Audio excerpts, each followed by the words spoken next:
charakter się nie zmienia. No nie wiem, moje jakby doświadczenie świadczy o czymś zupełnie przeciwnym.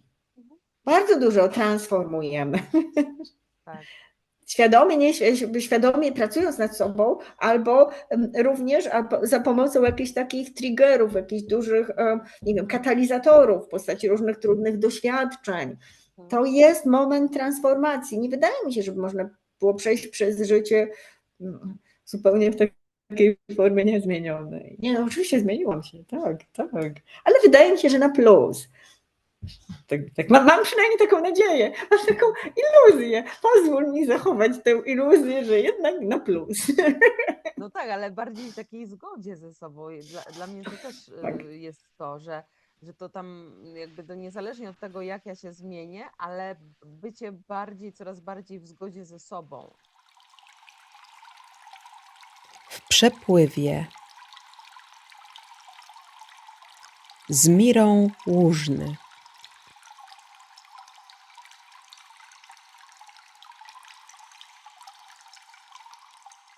Wiesz, bo pracując nad świadomością, wiesz, prowadząc człowieka w transie, w hipnoterapii, ty nie wiesz, co się za chwilę wydarzy. Więc jakby na taką otwartą formułę, to ja jestem jak najbardziej przygotowana, bo nie wiesz, co się wydarzy za 5 sekund. Tak. Wiesz, masz takie albo przeczucie, albo jakby ogólnie energia się układa w jakiś sposób, no to mniej więcej, ale nigdy nie wiesz, co się w danym momencie i idziesz z przepływem.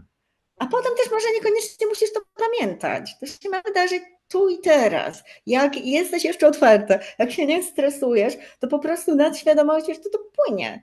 Podpowiada, co mamy mówić, w jaki sposób się zachowywać, a potem nie musimy tego pamiętać. Przynajmniej ja miałam takie wrażenie, że jakby to ego w tym momencie się wyłącza, bo no wyłącza się i wtedy też lepiej się reaguje na takie sytuacje, właśnie jeśli chodzi o interakcje z ludźmi.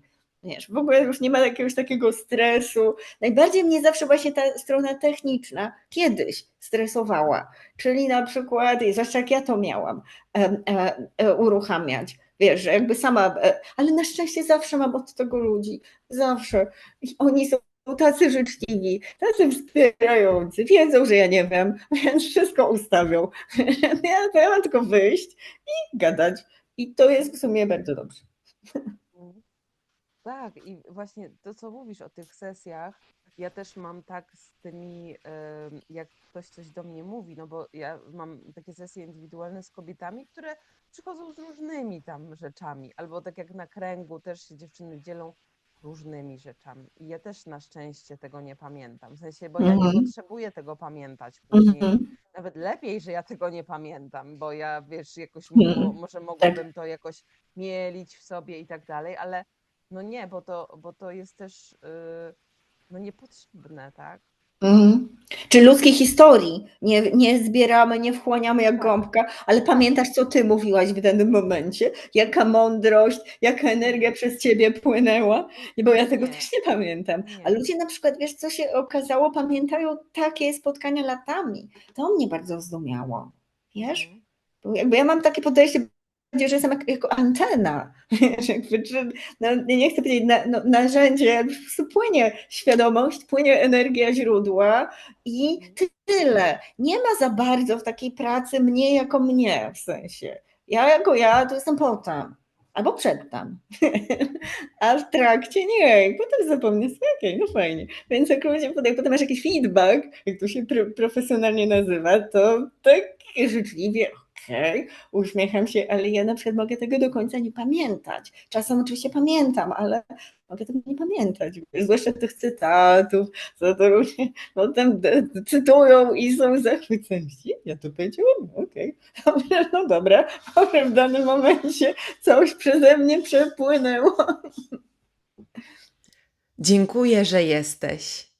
Jeżeli to wideo porusza coś ważnego w tobie, daj znać w komentarzu poniżej. Twoja perspektywa jest dla mnie ogromnie cenna, a jeżeli uważasz, że treści, które tu publikuję, są wartościowe, podziel się nimi z innymi, zostaw lajka i zasubskrybuj mój kanał. Więcej znajdziesz w opisie pod tym wideo. Miłego oglądania. No, Aczkolwiek też wiesz, co zauważyłam, że jeżeli ktoś ma takie podejście z moich na przykład znajomych, którzy występują i mają bardzo dobrze zaplanowane prezentacje, kiedyś nawet może miałam kompleksy, jak jeszcze byłam na etapie porównywania, znaczy nigdy tak do końca, ale jak bawiłam się tym porównywaniem, wpisywaniem się w konwencje, to myślałam, kurczę, czemu ja nie mogę tak właśnie tak profesjonalnie, akademicko, bo im to wychodzi. To nie jest tak, że to jest takie sztywne, suche, wiesz, drewniane, nie zawsze. To wydaje mi się, że to zależy od stylu. Jeżeli masz jakiś konkretny styl i to jest autentyczne, wiesz, no to też jest bardzo dobre wrażenie, bardzo dobry odbiór. A jeżeli próbujesz się nagiąć, nie wiem, ubrać w jakąś inną formę, w inną konwencję, to jest trochę zgrzyt. Nie ma tej zasady, bo to nie jest wtedy twoje. Nie ma tego dekoru, nie ma tej autentyczności. O, i to ludzie też podświadomie, tak mi się wydaje, czują. tak, no bo to też chodzi o bycie jednak w tym i o Hmm. bycie elastycznym.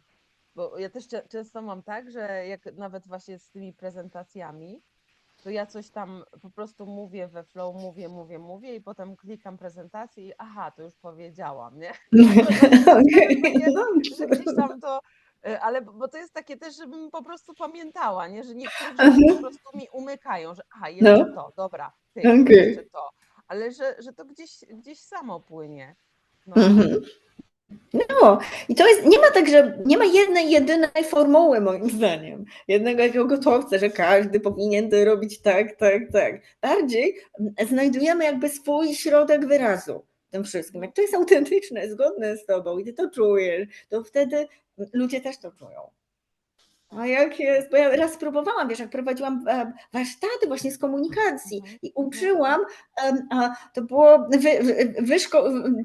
trainer, bo to jeszcze po angielsku i to było dla trenerów różnych, coachów, wiesz, no i robiliśmy te konwencje, różne style, no i ja spróbowałam zrobić taki bardzo formalny, wiesz, taki jak to powinno wyglądać i te dziewczyny, które są profesjonalnymi trenerkami, coachami, wiesz, ja mówię, wiesz co, tak po 15 minutach, no świetnie, świetnie, ale nie męcz się już, bo to jest nieautentyczne, czyli znasz konwencję, wiesz jak powinno to wyglądać, ale myśmy się znały, to nie nasz styl.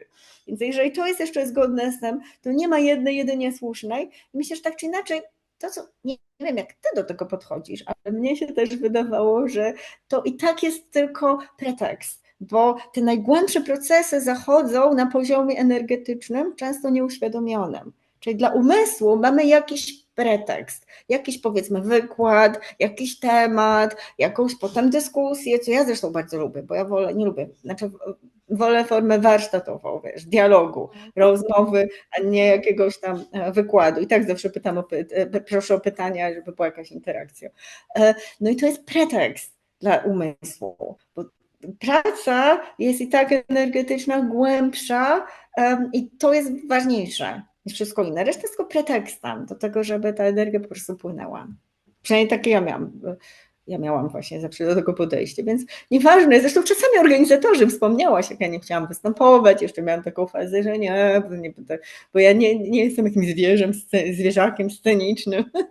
No to oni mówi, dobra, o czym ja powiem, ja nie mam nic do przekazania ludziom. Nieważne, po prostu masz być. Ale jak to? No tak, po prostu masz być, bo to w sumie chodzi o energię, o ten moment, jeszcze jakiś taki szczególny typ energii na przykład, taki wiesz, na rozruch, o, taka iskra, która potem sprawia, no więc ja to tak do tego podchodzę, tak żeby profesjonalnie, i wiesz, u mnie zawsze był drugorzędny, to z jednej strony było trochę stresu, znowu dwa sprzeczne te wzorce, a z drugiej strony taki totalny spokój, tak czy inaczej będzie dobrze. Tak, wiesz, ja mam wrażenie, że to właśnie najbardziej chodzi o to zaufanie. Że im mniej masz tego zaufania, tym bardziej się stresujesz, tym bardziej się spinasz. A im więcej tego zaufania, tym nawet problemy techniczne nie są tutaj przeszkodą. Bo jesteś w tym. I też ja zauważyłam moją zmianę gdzieś taką mentalną, właśnie bo ja kiedyś byłam bardzo taka, jak ja sobie coś wymyśliłam, tak jak z tym wydarzeniem, o którym mówiłam, że jak ja tak napisałam, to tak ma być, nie? Albo że to, co sobie tam w głowie wymyśliłam, tak ma być. A w momencie, jak na przykład się coś rozjeżdżało, to dla mnie to była tragedia. Mhm. I dopiero takie nauczenie się tego zaufania, aha, to nie o to chodzi, to chodzi o to, żeby być elastyczną Mhm. i znajdować się w danej sytuacji. I to, co mówisz, że to tak naprawdę ta energia jest najważniejsza, bo też my jako kobiety, my tworzymy to pole dookoła nas i im my jesteśmy bardziej zestresowane, tym ten nasz, jakby to wszystko dookoła nas jest bardziej spięte, bardziej No tak. zestresowane i tak dalej.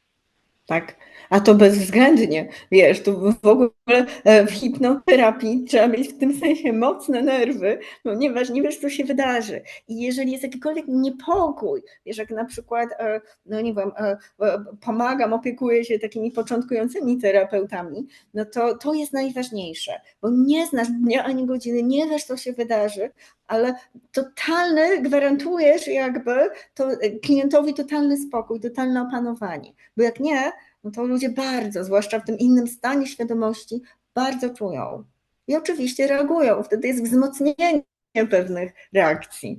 Więc tutaj totalny spokój, cokolwiek by się wydarzyło. Raz miałam taką sytuację w gabinecie z jakimś takim bardzo mocno sceptycznym klientem. To znaczy, on miał oczywiście głęboki trans, miał te doświadczenia, pokazały się, wiesz, jakieś takie reinkarnacyjne motywy, ale cały czas jego umysł twierdził, to się nie dzieje, nie jestem w transie, to w ogóle sobie wymyślam. No i jednocześnie ma głębokie doświadczenie i emocje, wiesz, i wglądy.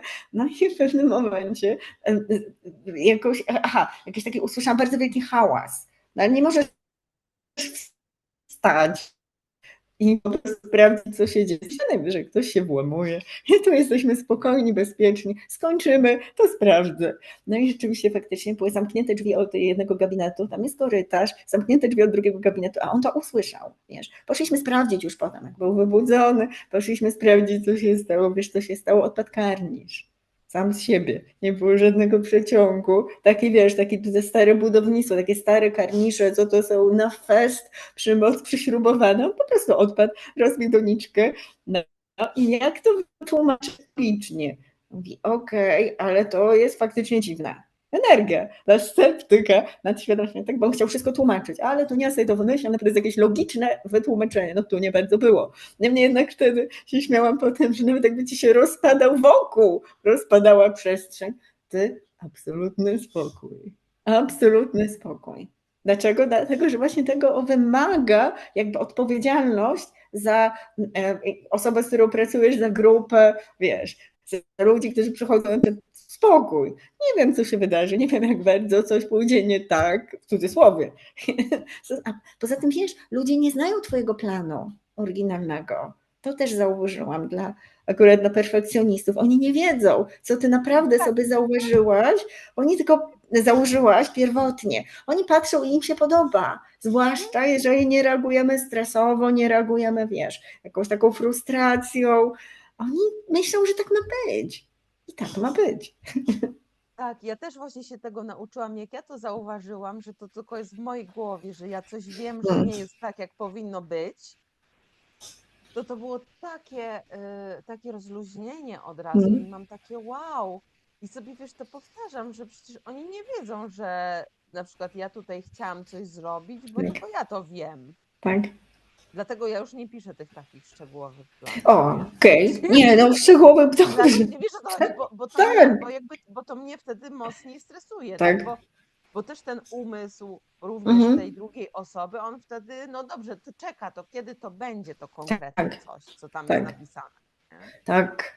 No ja im piszę też, to jest jakby podróż w nieznanym, podróż kwantowa. Nie wiemy, nie mamy map, skupiamy się na intencji i właśnie im bardziej człowiek otwiera się, pozwala nadświadomości działać, tym bardziej zaskakujące, pełniejsze i bardziej przełomowe doświadczenie może mieć. Ale my tego nie wiemy. W tym sensie ja im tylko mówię na przykład jak się przygotować, w sensie czego na przykład nie robić no bo żeby to tyle.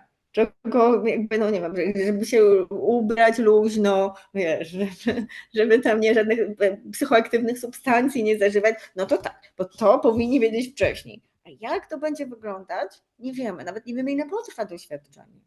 mniej więcej 5-6 godzin, ale to jest wszystko w przepływie, każdy jest indywidualny, więc tego się nigdy nie da z góry ustalić. Natomiast no tak, ludzie nie wiedzą, ale może my też nie wiemy. Słuchaj, może to, że nam się wydaje, w sensie naszemu małemu, tej personie, temu małemu umysłowi, to jeszcze nie znaczy, że to wyższe ja też się z tym zgadza, bo ono w każdym momencie może mieć inny plan. Taki ważniejszy, taki może, którego my sobie same nie wyobrażałyśmy, tak szczegółowo wszystko planując. Więc to też tak uwalnia, prawda? Jak się nie stresujesz, jak ludzie zareagują. Poza tym myślę też, to jest też lekcja dla drugiej strony. Bo jeżeli masz do czynienia z grupą, która tak co do zasady też próbuje coś na przykład wymusić, bo akurat jest to taka grupa jednostek, wiesz, to dla nich to też jest lekcja.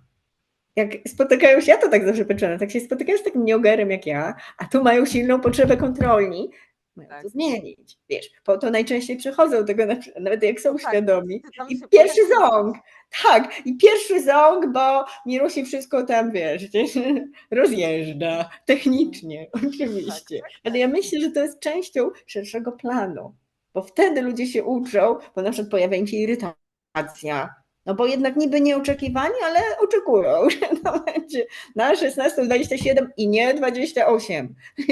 No i wtedy oni też mają okazję, wiesz, i my, i oni jednocześnie poszerzyć, zmienić, zobaczyć to od innej strony. Także myślę, że to jest zobaczyć, że jest coś we mnie, tak? Że kurczę, jednak jest ta irytacja gdzieś. Tak. Nie? Że się to I potrzeba kontroli, wiesz. Tak.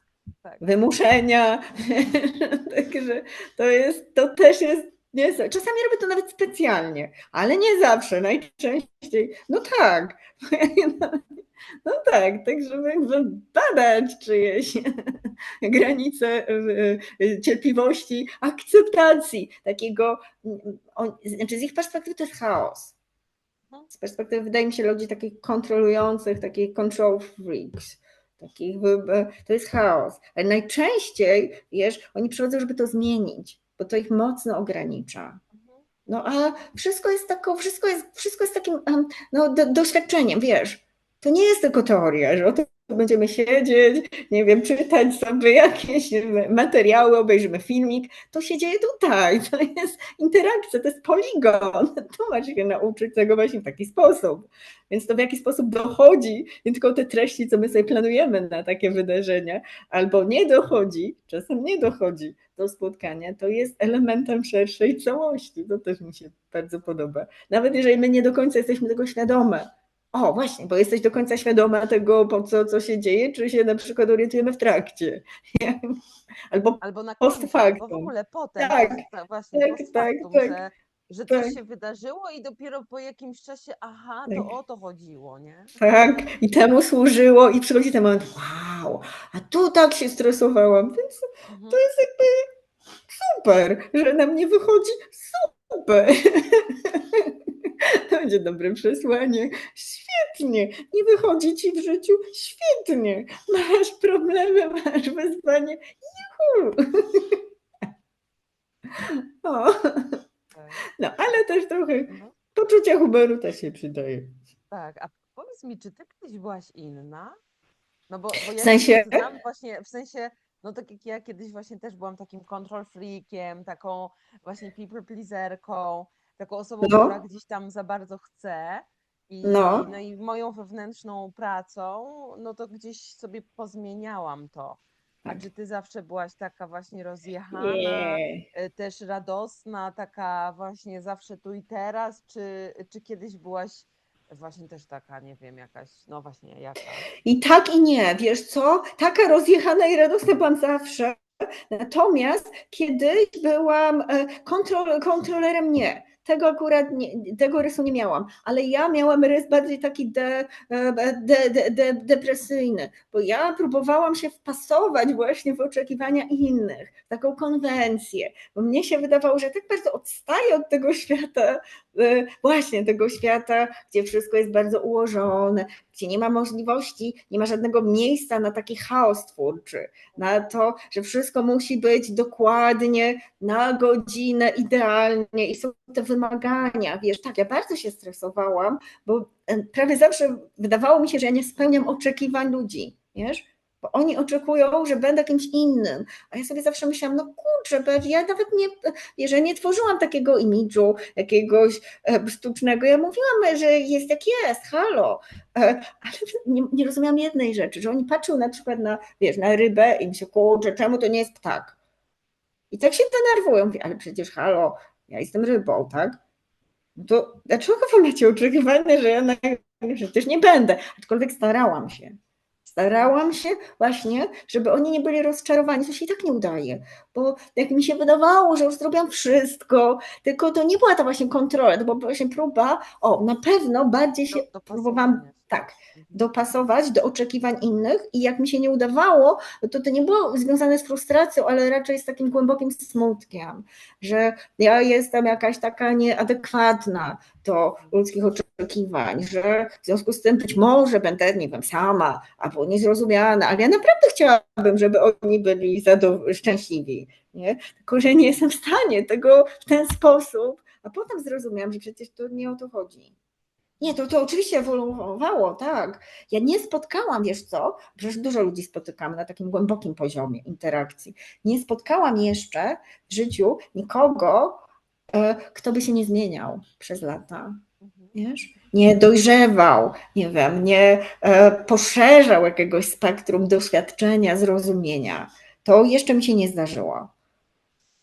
Także to nie. Ludzie mówią bardzo często, że nie zmieniamy się. Charakter się nie zmienia. No nie wiem, moje jakby doświadczenie świadczy o czymś zupełnie przeciwnym. Bardzo dużo transformujemy. Tak. Świadomie pracując nad sobą, albo również za pomocą jakichś takich triggerów, jakichś dużych, nie wiem, katalizatorów w postaci różnych trudnych doświadczeń. To jest moment transformacji. Nie wydaje mi się, żeby można było przejść przez życie zupełnie w takiej formie niezmienionej. Nie, no oczywiście zmieniłam się, tak. Ale wydaje mi się, że na plus. Tak. Mam przynajmniej taką nadzieję, mam taką iluzję. Pozwól mi zachować tę iluzję, że jednak na plus. No tak, ale bardziej w takiej zgodzie ze sobą. Dla mnie to też Tak. jest to, że to tam jakby to niezależnie od tego, jak ja się zmienię, ale bycie coraz bardziej w zgodzie ze sobą, że to jest ten wzrost, ten rozwój tak naprawdę. I to jakby jaka forma będzie tego zewnętrzna na dany moment, to jest drugorzędna sprawa. A pierwszorzędna jest ten mój wewnętrzny stan, który mam ze sobą. Tak. Bo to też rzutuje na otoczenie, ponieważ wiesz, ludzie, jak my jesteśmy wyjątkowi i źródło się tak w nas, wiesz, co poprzez nas doświadcza i się manifestuje w sposób wyjątkowy, absolutnie bezprecedensowy, no to oni też mają się skontaktować z tobą autentyczną. Bo to jest potrzebne też, a nie jakimś takim, nie wiem, jakimś takim imidżem, do którego nie doskoczymy. Perfekcjonistki, wiesz, cokolwiek, jakąkolwiek rolę sobie narzucamy społeczną, żeby spełniać czyjeś oczekiwania. To też nie o to chodzi. Nie o to chodzi. My mamy być takie właśnie, po to ludzie przychodzą, bo mają zobaczyć na przykład, okej, każdy jest inny, każdy jest wyjątkowy, każdy jest jakiś. To o to chodzi, nie chodzi o to chyba. Oczywiście wiadomo, że pewne cechy, nie masz tak, że na przykład dostrzegałaś w sobie pewne aspekty, które rozpoznawałaś i widziałaś bez jakiejś takiej oceny, okej, tu mogę zmienić, bo może nie do końca mi to służy, bo może nie do końca, okej. No to możemy zmieniać, transformować, jak już widzimy. Natomiast udawać kogoś innego, no bo nam się wydaje, że tak trzeba, bo wszyscy tak mają, by to być bardziej profesjonalne, bo to będzie, nie wiem, bardziej, nie wiem, klikalne, na cokolwiek. Wiesz co, ja to miałam w ogóle na takim bardzo głębokim poziomie, że ja nie byłam świadoma tego, że ja gram. W sensie, że ja nie jestem sobą, że ja cały czas jakby jestem dla. to ja Mhm. tego nie byłam świadoma. Ja myślałam, że ja taka po prostu jestem. Mhm. Bo Okej. w moim doświadczeniu zawsze ja byłam, że tak powiem, zdefiniowana w stosunku do.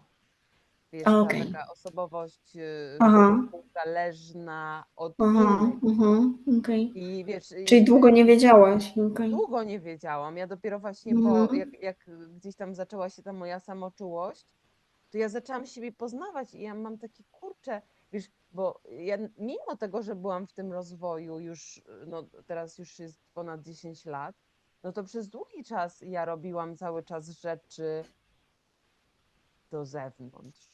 Mhm. Mimo tego, że Niezgodne mam jakąś ze sobą? medytację, Okej. tak, znaczy Mhm. niezgodne, jakby ten kierunek moich działań był do zewnątrz, żeby być lepszym Mhm. człowiekiem dla innych, Mhm. żeby sobie Mhm. radzić z emocjami, żeby na przykład się nie Mhm. wściekać na innych, Okej. Okej. żeby być bardziej spokojna, no żebym była bardziej znośna dla innych. O! Wiesz o co chodzi.